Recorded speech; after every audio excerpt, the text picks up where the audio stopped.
All right, it is Wednesday, August 26th, sometime late in the afternoon, and news broke out from last night that in Kenosha, Wisconsin, Kyle Rittenhouse, a 17-year-old white male from Antioch, Illinois, has shot and killed two people in the protests ensuing in Kenosha. The narrative of this is becoming more and more morbid, disgusting, and there's just a lot of words that are tough to describe what happened and what's continuing to happen.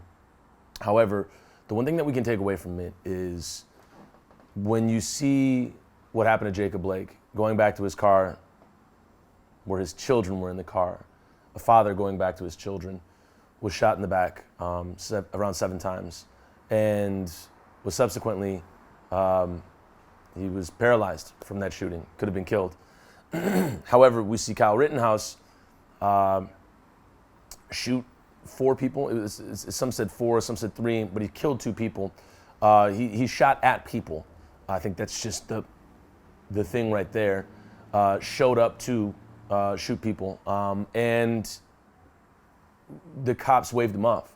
And there's no way you can say that the cops didn't see him because the trucks that pulled away drove around him to miss him, to look out for him.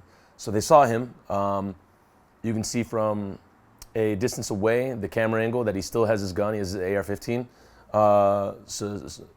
Supposedly an AR-15. Not quite sure exactly what it was, but it looked like an AR-15 rifle. And this is the narrative. This is where we're at, where a black man walking back to his children is deemed lethal, yet a white male who has an assault rifle is not deemed lethal. And if that doesn't tell you what this country is about, I don't know what the hell does. And simply being a black man or a black person in this country is already seen as a threat. And when we look at the top demographic of kids that are policed, abused by cops, or suspended or expelled in our school system in Minneapolis and throughout the country, young black men. When we see the top demographic of people that are killed by the police, by and large, we're talking about black men. So why is it that a young white male can walk around with an AR-15 and boldly be waved off by cops? And they were also seen throwing him water and thanking him, allegedly. So this brings us to this. And all of this is outrageous, and it stirs up a lot of anger, a lot of sadness.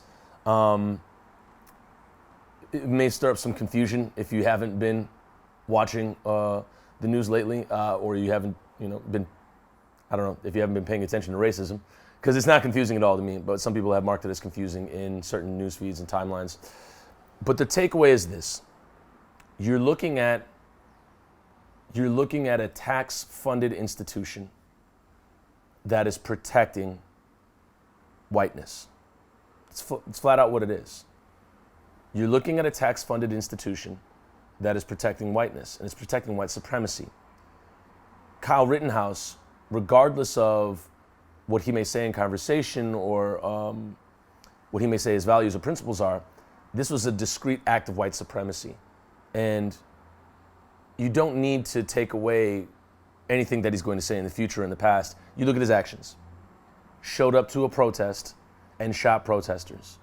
And he killed 2 of them. That is a discrete act of white supremacy. And for the cops to protect him, it is not surprising. These people have been protected all throughout. And you can ask yourself, okay, where did he get the gun? Why was he allowed there in the first place?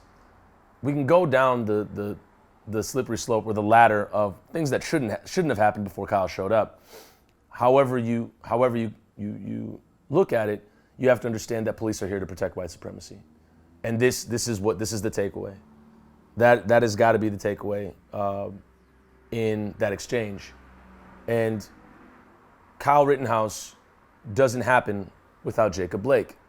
Jacob Blake doesn't happen without white supremacy, and the circle goes on and on and on.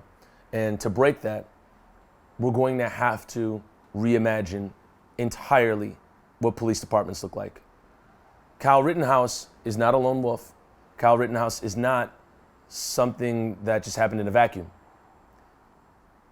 What he did and then was excused of, even though he's been charged, they caught him, even though he was excused initially, that there is the operative of police, is to protect white supremacy and the bastions of it.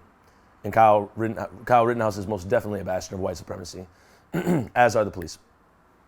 So the reimagining of what police departments will be down the road has to be something where not only does Kyle Rittenhouse get held accountable right away, Jacob Blake never happens. Not only do Proud Boys and Boogaloo Boys never they get held accountable for showing up to protest and agitating and wanting to engage in physical confrontation, George Floyd never happens. So the community policing, the word policing is going to have to go as well. And there's going to have to be something where there's possibly an unarmed force that surveys the community or can help the community, or something similar to Communities United Against Police Brutality. They have a hotline, I believe, that you can call when you just need help and you don't want to call the police. And I'll put that below. It may not be CUAPB that has it. It might be something else. But I know that there is a hotline that was created after George Floyd just to address that, and that some people don't trust the police. So whether you're speaking on defunding the police or totally abolishing the police, I think everybody agrees that they need to be reimagined. They need to be dismantled and recreated from a different origin other than runaway slave catchers, because they are still doing the job that they were originally purposed to do, and they are still doing it with emphatic results. And Kyle Rittenhouse is most definitely a byproduct of that. And my challenge to you is to really dig deep and think about why Kyle Rittenhouse was allowed to walk after killing 2 people. And there's several takeaways that we can go into real quick, that this shouldn't even have been there, that Kyle should not have been there. When he shot off 1 round and then cups his ear. And if you know anything about shooting, which I've never shot a gun, but to my understanding and talking to other folks about it, is that when you shoot, there's a sonic blast that happens and you can go deaf. This is why people wear muffs when they are shooting at a shooting range. Kyle literally clutches his ear. The idea that that happened shows that he had no idea what the power of that gun was, or what was going to happen when he shot it off live into an audience. Where he got the gun from, that's another question to entertain as well. And I know a lot of people say guns don't kill people, people kill people. However, if he didn't have access to that gun in the first place as a 17-year-old, then he wouldn't be out in the streets killing people.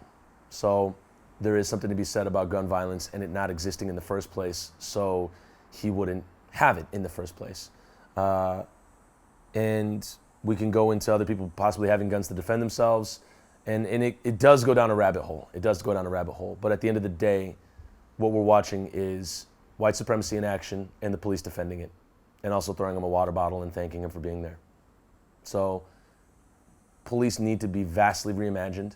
You need to check in with any local group that's doing work like Communities United Against Police Brutality. You can go to cuapb.org and check in on the work that they're doing and how they're checking and addressing local law enforcement. We'll be speaking about this more down the line. It is an absolute travesty what happened in the streets in Kenosha. It's a travesty what happened to Jacob Blake. And the source of it all is that it comes back to law enforcement. And they're not doing their job. And they're not even doing it at a mediocre way. They're not even doing a mediocre job. They're doing a terrible job. A very violent and dangerous job. So I'm gonna leave it on that. And yeah, I think we're all devastated here, and there's just not a lot, there's not much more to say about it. So we'll see you in the next video.